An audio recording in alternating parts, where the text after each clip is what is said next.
হঠাৎ করে এই লোকটা আমার আর তোমার মধ্যে ফাটল ধরানোর চেষ্টা করবে কেন? টাকা পয়সা চাইতো, ব্ল্যাকমেইল করতো, তাহলেও একটা মানে ছিল। মা, টাকা পয়সাও তো চাইনি।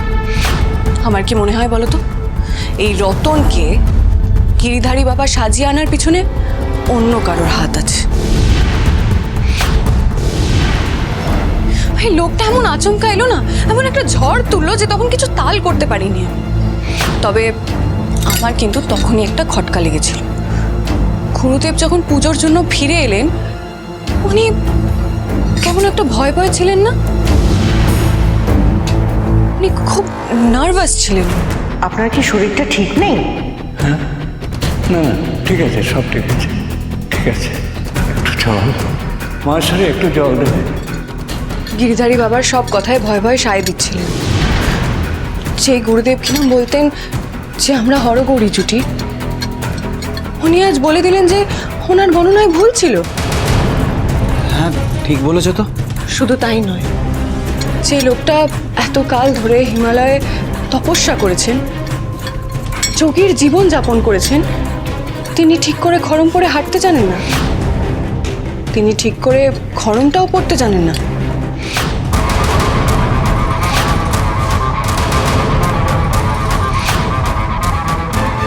একটা বিরাট বড় রহস্য লুকিয়ে আছে গিরিধারী বাবার আমাদের বাড়িতে আসার পিছনে।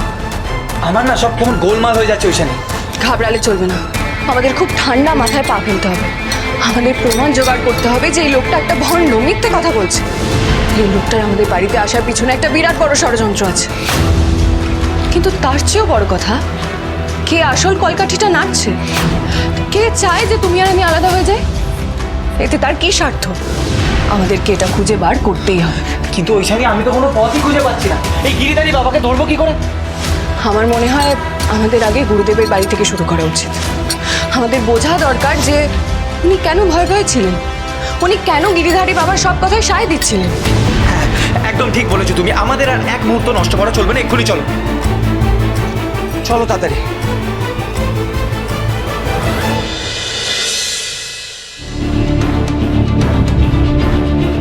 গুরুদেব,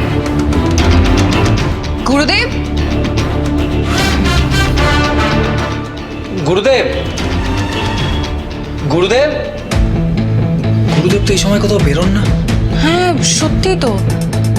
গুরুদেব, কি ব্যাপার, তোমরা এসো না আমার বাড়িতে? হ্যাঁ, একটু দরকার ছিল আপনার সাথে। আপনার সাথে একটু কথা ছিল গুরুদেব।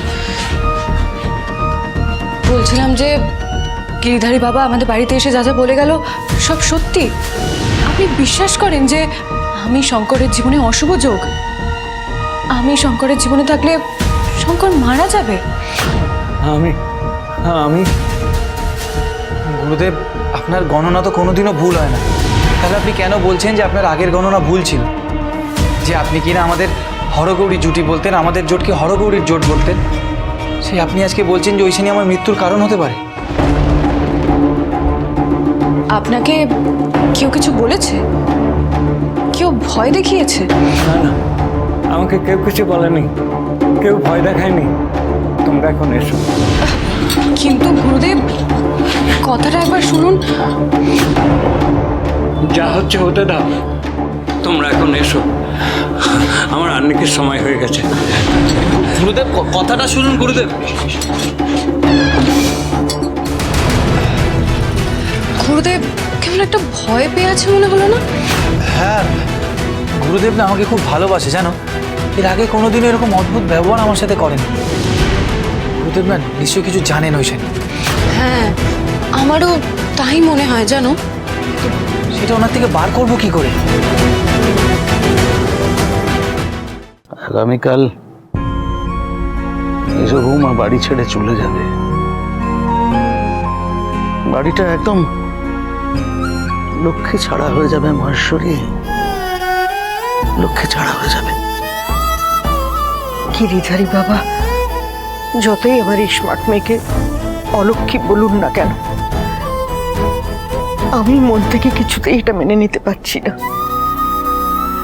শুধুমাত্র শঙ্করের মুখের দিকে তাকিয়ে আমাকে এই সিদ্ধান্ত নিতে হয়েছে। না না মহেশ্বরী, আমাদের শঙ্করের পাশে আমি অন্য কাউকে ভাবতেই পারছি না। মা, বলছি ঠাকুরপো আর মেজ বউকে বাড়িতে দেখছি না। না, ওরা একটু বেরিয়েছে। বেরিয়েছে? কি সর্বনাশ! আপনি মেজ বউ আর ঠাকুরপোকে একসাথে বেরোতে দিলেন?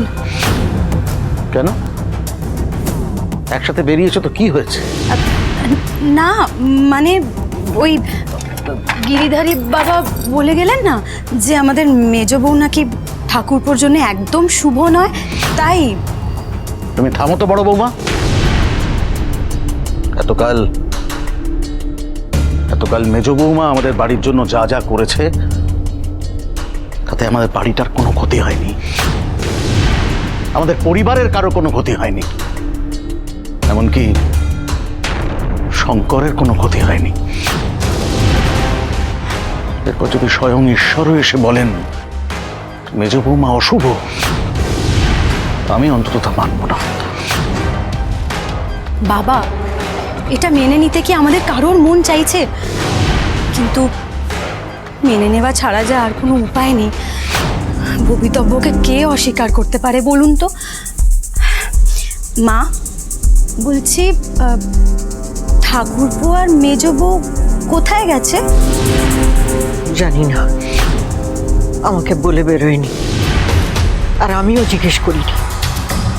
যাক না, একটু ঘুরে আসুক। কাল থেকে তো ওদের জোরটাই ভেঙে যাবে। হ্যাঁ, সেই তো। আচ্ছা, আমি যাই গিয়ে পিকুটাকে খাইয়ে আসি। এখন তো আর বানি নেই যে পিকুকে খাইয়ে দেবে।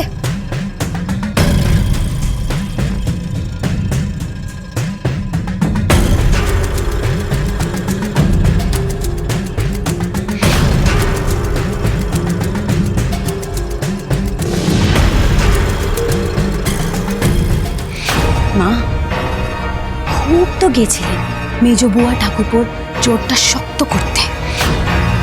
সেই জোরেই আমি এমন আগুন ধরালাম যে সেটা কালকে পুড়ে খাক হয়ে যাবে। এই জীবনের মতো মেজ বুয়া ঠাকুরপোর একসাথে সংসার করার স্বাদটা আমি খুঁজিয়ে দিলাম।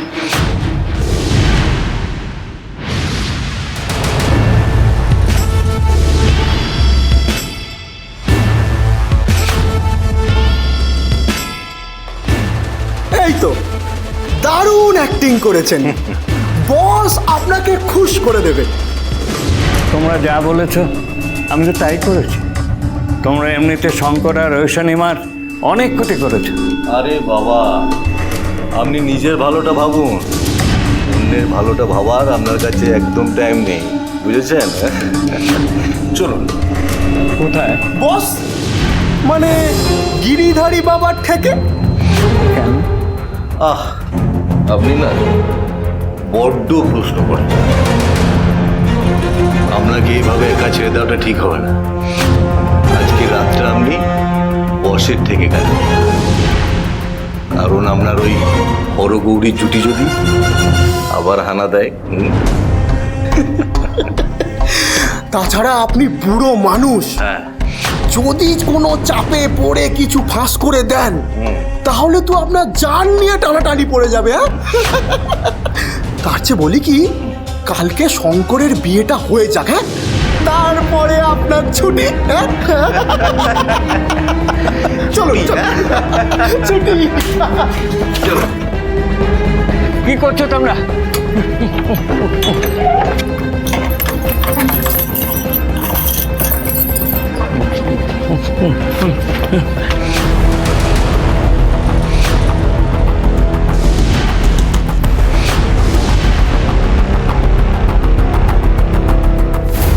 এরা তো রতন বলে লোকটার চেলা। কোথায় নিয়ে যাচ্ছে ওরা গুরুদেব? আমার মনে হয় রতনের কাছে। আর এটা তো পরিষ্কার যে ওরা ভেতরেই ছিল। আমার মনে হয় ওরা বুঝতে পেরেছে যে আমরা গিরিধারী বাবাকে সন্দেহ করছি।